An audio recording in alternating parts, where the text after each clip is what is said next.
সম্মানিত দর্শক শ্রোতা ভাই বোনেরা, আপনাদের পক্ষ থেকে একটি প্রশ্ন এসেছে, অসুস্থতার কারণে রোজা ভাঙলে তার কাফারা কি? অসুস্থতার কারণে রোজা ভাঙলে তার কাফারা কি দিতে হবে? এটি সূরা আল বাকারার 184 নম্বর আয়াতে আল্লাহ নিজে বলেছেন, ফামান কানা মিনকুম মারিদান আও আলা সাফার ফাইদ্দাতুম মিন আইয়ামিন উখর। তোমাদের মধ্যে কেউ যদি অসুস্থ হয় অথবা মুসাফির হয়, তাহলে সে যদি রোজা ভাঙে তাহলে অন্য দিনগুলোতে গণনা করে সে যতগুলো রোজা ভেঙেছে ততগুলো রোজা রেখে দেবে। যদি 10টি ভাঙে তাহলে অন্য সময়ে 10টি গুনে গুনে তাকে রাখতে হবে। সে যা ভাঙবে তাই তাকে অন্য সময় রাখতে হবে।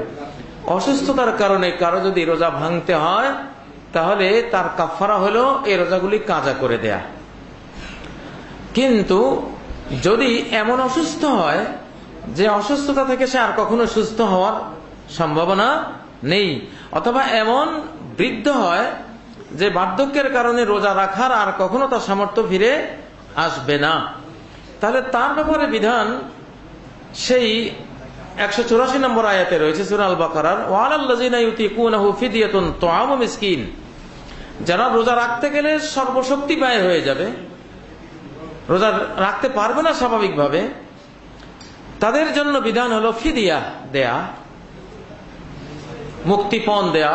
সে মুক্তিপণটা কি? তুআমু মিসকিন, একজন মিসকিনকে খাবার দেয়া।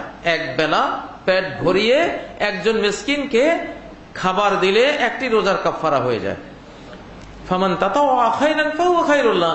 কেউ যদি এক বেলার জায়গায় দুবেলা খাওয়ায় এটা আরো ভালো।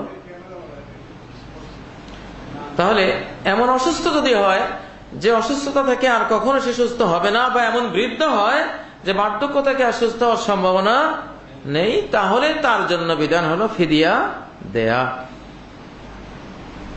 ফিদিয়া, সে যদি 30টি রোজা ভাঙে, একসাথে 30 জন মিসকিনকে যদি সে এক বেলা খাইয়ে দেয়, 30 রোজার কাফারা আদায় হয়ে যাবে। বা একজনকে যদি এক বেলা করে 30 বেলা খাওয়ায়, তাহলেও কাফারা আদায় হয়ে যাবে। আনাস রাদিয়াল্লাহু তাআলা একবার 1 মাস রোজা ভেঙেছিলেন, পরে মাস শেষে তিনি 30 জন মিসকিনকে এক বেলা খাইয়ে দিয়েছেন, কাফারা হয়ে গেছে।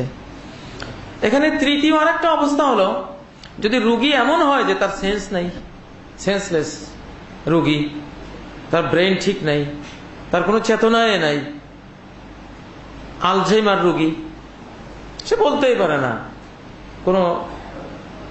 তার কোনো কিছুর পরিচিতি নেই, নামাজ কি, রোজা কি, হজ কি, যাকাত কি জানেই না, এমন ভাবে সে স্মৃতি বিভ্রাটে পড়েছে, আলঝেইমার রোগে পড়েছে, বা এমন বার্ধক্যে পড়েছে যে এখন আর কোনো কিছু স্মরণে থাকে না, তাহলে তার জন্য তো রোজা ফরজই না।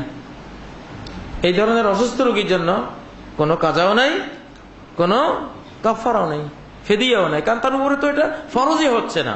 যদি তার সেন্স ঠিক নেই, যে আকল ঠিক থাকলে তার উপরে ইবাদত ফরজ হয়। নবী সাল্লাল্লাহু আলাইহি ওয়াসাল্লাম বলেছেন, রুফিআল কলামু আন সালাস, 3 ব্যক্তি থেকে আল্লাহর কলম তুলে নেওয়া হয়েছে। 3 ব্যক্তির মধ্যে এক ব্যক্তি হলো আনিল মাজনুন হাত্তা ইউফিক, মাজনুন, যার সেন্স নাই, যার আকল ঠিক নাই, তার উপর থেকে আল্লাহর কলম তুলে নেওয়া হয়েছে, তার সেন্স, তার বিবেক বুদ্ধি ফিরে আসা পর্যন্ত। অনেকে কিন্তু পার্থক্য করেন না, এমন বৃদ্ধ, তার কোনো সেন্স নাই, কোনো বুঝ জ্ঞান বলতে কিছুই নাই, বা অ্যাবনর্মাল বা আলঝেইমার রোগী, তার উপরও ফিদিয়ার ফরজটা প্রয়োগ করে দেয়। এটা কিন্তু ঠিক না, কারণ এই ধরনের সেন্সলেস রোগীর উপরে রোজাই আদৌ ফরজ না, আল্লাহর কলম তার উপর থেকে তুলে নেওয়া হয়েছে।